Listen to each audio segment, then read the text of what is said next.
Welcome back to Inner Peace Place. I'm Karen. Today I'm going to talk about another question that has come to my attention through the viewers like you.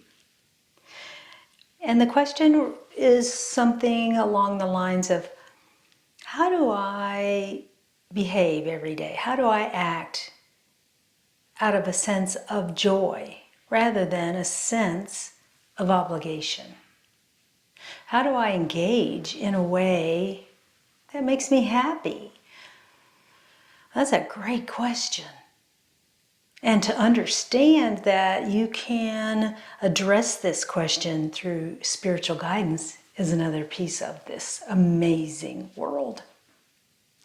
So how do you look at your life daily? So what's the basic core frequency or the theme running through your life on a daily basis? Do you feel obligated when you're needing to do chores and or the activities that you have set up for yourself? Again, nobody can set things up for you. No one can force you to do this. They're not going to pick your hand up and make you do it like when you were a child.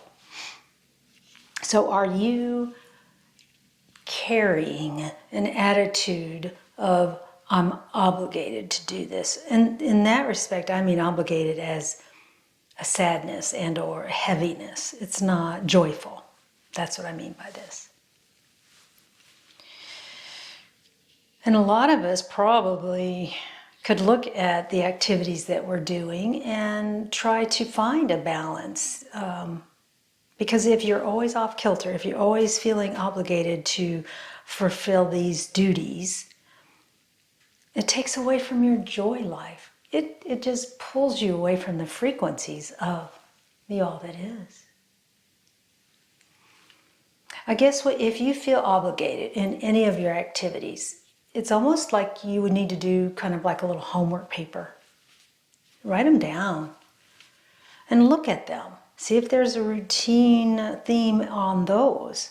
And then I would write down the ones that you enjoy doing. What pulls your heartstrings? And from those two columns, you might see some commonalities. Because you, as a person, are doing both the obligatory issues or whatever, activities, and the joyful ones. So it is the common theme is you. You're doing them. I think the difference is whether or not you're connected. If you've taken the time to strengthen the connection between you and your guidance and bring that guidance into, or that energy into the activity that makes you feel put out. This takes a thought. In other words, your habit is to go, oh gosh, I have to do that again. Or I need to do this. I'm obligated to do it. I said I would do it. Well, what if you, as that feeling pops into your head, you go, oh wait, let's see if there's another perspective I could have while I'm doing this. It's a choice. It's always a choice. Your feelings can be changed in a millisecond. Your energy field, your vibration can be changed just like that. The hard part, the skill, is to remember to do it, because you're all grumpy and you don't really want to do whatever it is. And it's like, oh, wait, there's another way to do this. Take a deep breath and relax and say, hey, anybody up there? Call to your guidance. Can you help me figure out a different perspective to see this? Can you help me find some energies that are embedded in this activity that do make me feel good? I want to feel good. I enjoy feeling good.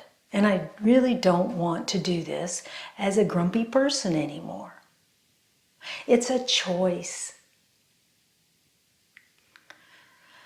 You can sing. I mean, there's so many things you can do. I'm singing, I turn on loud music so that I can do this activity that usually brings me down. And we all have them.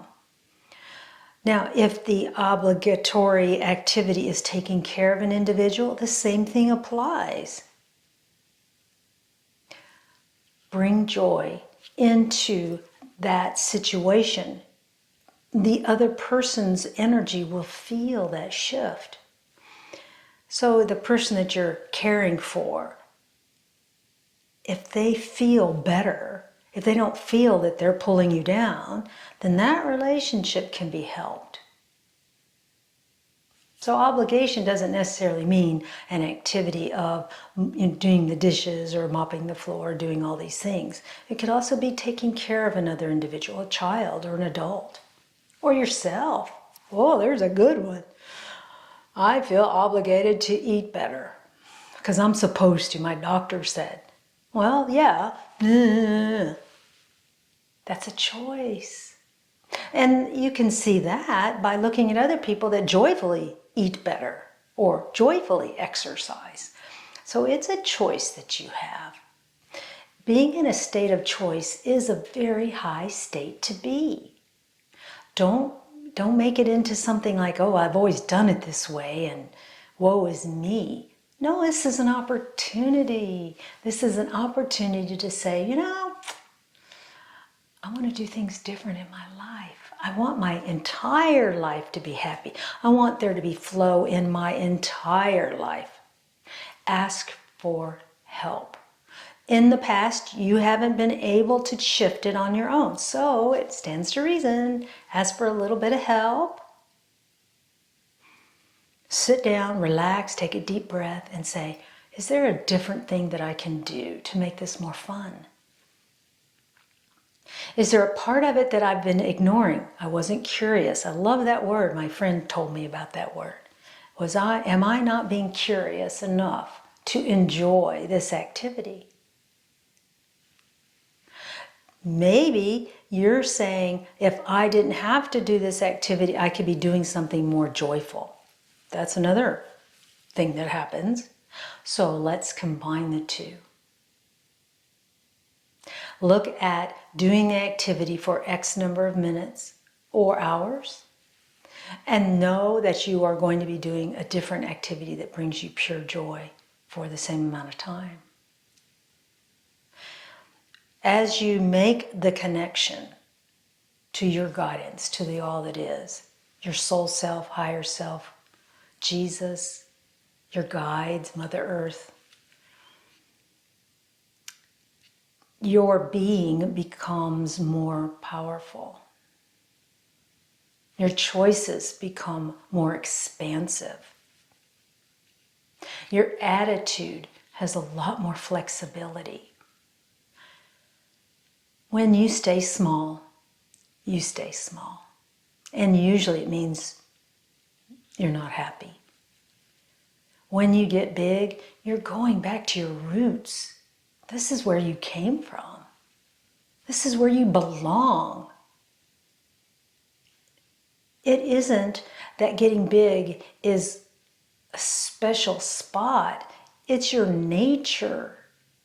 And that's why it feels so good. It feels expansive and joyful and flowing and grateful. And when you're able to remember, your personality self remembers, ooh, I don't like what I'm about to do. I don't like the way I'm thinking about this activity. Or I don't like the way I feel whenever I know that I need to do X. Can you guys help me here? You deserve assistance. They're honored to help you. You're very powerful. And so bringing light into any situations that you are engaged in expands or increases the light to the entire world. So,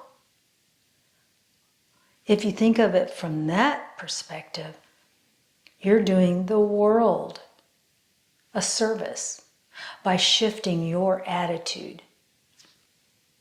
When you engage in an activity that brings you down, when you shift your attitude by connecting staying connected throughout the activity, rising up from you is light that goes to the entire world. The other piece of that is someone might learn from this. Someone else might go, oh, look at that. She's doing this mundane thing and yet she has this joy about her. Stay connected. Bring light into every thought and every action that you have, and your world will change very quickly.